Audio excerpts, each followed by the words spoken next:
Hi guys, welcome back to story time. If you see me all bundled up, it's because it is very cold.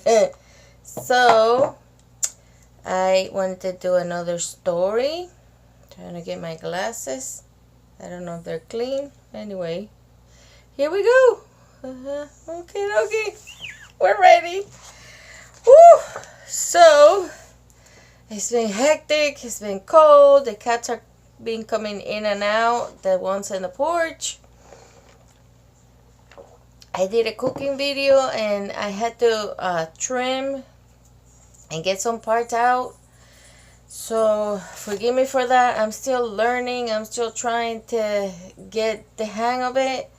And since I do the videos on my phone, it's a little bit harder to edit, and I really don't know how to edit that well. So it took me hours yesterday to try to get some things that were showing in the video that I didn't want to show. So I hope you can watch that. And here comes Minnie. So bear with me. Hi Minnie. I'm gonna do a story, baby. Okay, you be a good girl. So let's get right in the story, because if not I'll be blabbing all night. So this one is called That Crazy Eddie and the Science Project of Doom by Judy Cox, illustrated by Blanche Sims. This one is a chapter book and it's a bit long, so it might take me a few videos. So bear with me. This is the book. So let's go right into it. I don't know what it's about, except it says there's a science project. We'll see what it's about. It says, to Chris and the boys of Cub Scout. Didn't we have fun? Alright, oh my goodness. This one has 11 chapters. Alright, let's get to chapter 1. And chapter 1, and this one is in black and white. It doesn't have a lot of pictures, but it's in black and white. Chapter 1 is called $50. And it has a little, I don't know, stick man with one leg. Or, oh, okay. It's supposed to have the two legs looking that way. Anyway, Matt saw the poster on the second Friday of October. It was hanging on the wall outside Miss Gonzalez's third grade classroom. Why was that so hard? Third grade science fair. First place prize. $50 gift certificate. Open to teams of 2 or more. Matt didn't bother to read the rest of the rules. He just kept seeing 2 words over and over as if they glowed. $50. Oh, what could you do with $50? $50 was the exact amount he needed to buy the skateboard of his dreams. The one at Big Mart. The one with neon flames and glow-in-the-dark skulls. He had to find Eddie and tell him. The poster said teams of 2 or more could enter. That would be us, thought Matt. Matt and Eddie, the best team of all. Matt hurried down the hall to the school cafeteria. He clutched his brown lunch sack in his hand. Noisy first graders pushed past him on their way to lunch. Matt could see yellow maple trees through the hall windows. Large paper pumpkins decorated the walls. Fall, his favorite season. He pushed open the cafeteria doors and paused for a minute in the doorway. The noise washed over him. What a great sound. He might be the only kid in the world who was glad summer vacation was over. Summers are boring. Were boring. No, Eddie. As soon as school was out, Eddie went to live with his dad in Portland. He didn't come back until Labor Day. School was cool. Eddie and more Eddie every single day. Eddie slid into the seat beside Matt. Sorry. It's the cold. The cold weather, not that I have a cold. He dropped his tray on the table with a bang. Eddie wore a neat knit cap pulled low over his ears. His skinny neck stuck up out of his sweatshirt. Matt thought he looked a little bit like a turtle. If turtles wore glasses. Did you see the science fair poster? Matt asked. If we win, I can buy a skateboard like yours. Eddie grinned. Gosh, my dad would be proud if we won. Excuse me, Minnie. Stay on this side, baby. Now I lost it. Where am I? Okay. Science is his favorite thing. He's a geologist, you know. In Portland, Eddie's eye looked suddenly big behind his glasses. Matt knew how much Eddie missed his dad. Then Eddie grinned, his big old Eddie grin. Listen, I have a great idea for a project. Something my dad showed me. Oh, Jesus. There she goes. She's in my papers. Minnie. I'm gonna have to get her. Minnie, come down, baby. Okay, if we hear a boom, you know what that is. Yeah, what? Matt couldn't wait to hear Eddie's idea. Are you talking about the science fair? Allison set her tray down and sat across from Matt. Allison was in Miss Gonzalez's class too.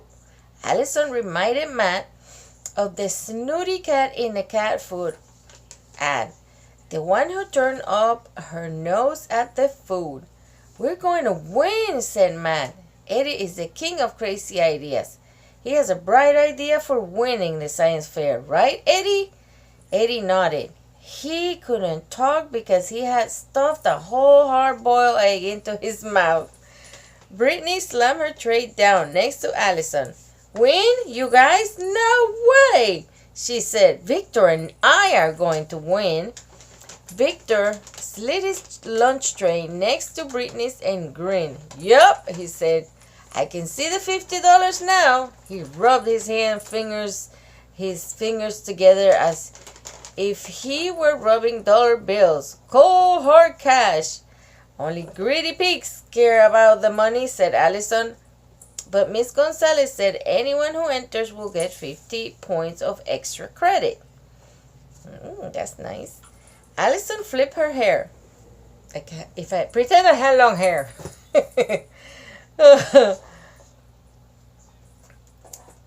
And that would guarantee me an A. Matt frowned. Everybody knew Allison was a brain. What chance will he and Eddie have with Allison in the fair? But you have to have a partner, don't you? Said Eddie. Teams of 2 or more, right? So you can't enter. Jasmine will be my partner, right, Jasmine? Allison turned to the black-haired girl who had just sat down. Jasmine nodded, but didn't answer. Jasmine was shy. She never said much. Matt groaned. The only thing worse than a brain like Allison was another brain like Jasmine. Now they're really in trouble. He sighed and shook his head. He opened his paper sack. He pulled out the neatly wrapped items. He set everything in a row. He liked to inspect his food before eating. Bologna sandwich with pickles? Good, his favorite. Carrot sticks? 2 chocolate chip cookies? Yum. A carton of chocolate milk? A napkin. Look at me, I'm the Monopoly guy, said Eddie. He propped a dry apricot behind his glasses and squinted to hold it up. But what about the science fair? Matt asked, unwrapping his sandwich. We have to sign up today. What's your great idea? Eddie opened his eyes, and the apricot fell out. He took a bite. And this is the first picture. I'm guessing this is Eddie. He's got a hat just like mine. Oh my goodness. Listen, he said, chewing noisily. I can't say with certain people sitting right here. He pointed at Allison, who made a face. You sign us up, Eddie continued. Let me take care of the idea. He swallowed the apricot and reached for another egg. Relieved, Matt bit into his sandwich. That Eddie, no matter what he had in mind, it was sure to be good. Chapter 2. All aboard for Big Mart. All aboard, yelled Dad. This train leaves the station in 6 minutes. Matt bounded down. Bounded? I never heard of that word. Bounded down the stairs. It was Saturday morning. Dad was going to Big Mart. Matt and his brother Luke had begged to go too. Mom wasn't going. She hated Big Mart. Too many people, she said. Too much stuff. I'll just stay here and get caught up on my garden. I have a few more tulip bulbs I want to plant before the first frost. But Matt loved Big Mart. Shelves and shelves of stuff to buy. Where else could they get some food and clothes, tools and toys in all the same store? Matt jumped into the car next to Dad. Dad wore jeans and a football sweatshirt. He ran his hand through his curly hair, making it stick up. He looked like Luke when he did that. Hey, said Luke, I was going to sit in front. I outranked you, squirt. Luke was 13. Matt didn't bother to reply. Luke knew the rules. The first kid downstairs got the front seat. Luke would just have to sit in the back. Luke climbed into the back seat. He bumped the back of Matt's seat. Matt ignored him. Luke put on his headphones and settled into silence. They drove along the west streets to the outskirts of town, past fast food places and car lots and shopping malls. Matt could see the big blue and red Big Mart sign up ahead. Now that the rain had stopped, the sign sparkled in the cold October sunshine. Dad pulled into the Big Mart parking lot. The lot was full of cars. All sure was going ashore, said Dad. He opened the car door. They crossed the lot to the store. The big double glass doors parted with a whoosh. Matt grabbed a shopping cart. There it is. They are in the cart. The best part of Big Mart was the miles of concrete floors. The shopping cart skidded smoothly across the floor. Hey, said Luke, wouldn't it be cool to come in here at night and skateboard? Matt imagined zipping up and down the aisle. Zoom, whoosh, whee! He pushed the car faster. Dad walked up and down each aisle. He checked his list. Luke wandered off to look at magazines. Matt pushed the car 3 steps, then he stepped up. He glided a few yards, careful not to bump anyone. Soon Dad would tell him to cut it out. He always did. But until then, Matt would ride. Dad threw a big giant bag of kitty litter into the cart. He added 2 boxes of cat food. Matt saw a tall display just past the pet food aisle. He grabbed Dad's elbow. Look! He put Dad over to show him. Neon orange flames, glow-in-the-dark skulls, the exact skateboard he would buy with the science fair money. Oh, this is the second picture. Oh, Minnie. Minnie, be careful. So this is the one, said Dad. Guess you better make a first place science project.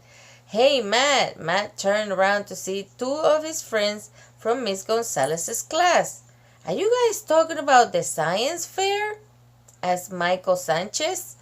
We have got the best idea ever. I got it out of a science fair book from the library. Woo-wee-sooey. That money is as good as mine. Michael's black eyes shone with excitement. Ours, said Michael S., poking him with a pencil. We're a team, remember? Michael B. smiled. Yeah, he said, team first place. He gave Michael S. a high five. Michael B. waved at Matt. See you in class, he yelled. The 2 Michaels ran down the pet food aisle. Now even the 2 Michaels were in the contest. What chance did he and Eddie have? He gave the skateboard one last look. Eddie won't tell me what his idea is, he told Dad. He just gave me a list of the stuff to get. He's bringing the rest today. Matt whisked the cart around the corner to the craft section. Brown and green paint. Brushes, he said. He dropped paint and brushes into the cart. Matt peered at the list. Baking soda, check. Vinegar, check. Red food coloring, check. Dishwashing liquid, check. I wonder what Eddie wants us to do with all of this. Dad laughed and shook his head. You and Eddie, water and oil. Be careful, sport. Your friend Eddie is kind of a loose cannon, you know. What do you mean? Matt was puzzled. Dad ruffled Matt's hair. Remember the time he started a fire in the front yard? He convinced you that it was a great idea. He even had you bringing him matches. Luckily, the grass was too wet to burn. Oh yeah, said Matt. But that was years ago. He hasn't been in trouble since. Dad shook his head. Seems to me that building a roller coaster out of his mom's laundry basket was just last spring. Matt hid a grin. The laundry basket hadn't worked, but it had been fun. Until it broke. Miss Hampton wasn't too pleased, though. Matt rolled the cart up to the checkout counter. Luke reappeared. He dropped the video game magazine into the cart. Dad handed it back. Oh, I'm not paying for that, said Dad. Use your allowance. Luke grinned. He fished his wallet out of his jeans. Okay, can't blame a guy for trying. Dad paid for the items. Matt pushed the cart through the parking lot. 3 running steps and then glide. Luke jogged along next to him. Dibs on the front seat, Luke yelled. Matt scrambled into the back. He couldn't wait to see what Eddie had in mind. But, meaning, would he be crazy enough to beat Allison? We're going to stop here for chapter 3 because it's already 17 minutes and I don't want it to be too long. But chapter 3 is called Yoko. Look. We'll see what happens. So stay tuned and subscribe for more. And say hello and bye to Miss Minnie here. Alright, stay tuned. Bye. Be good.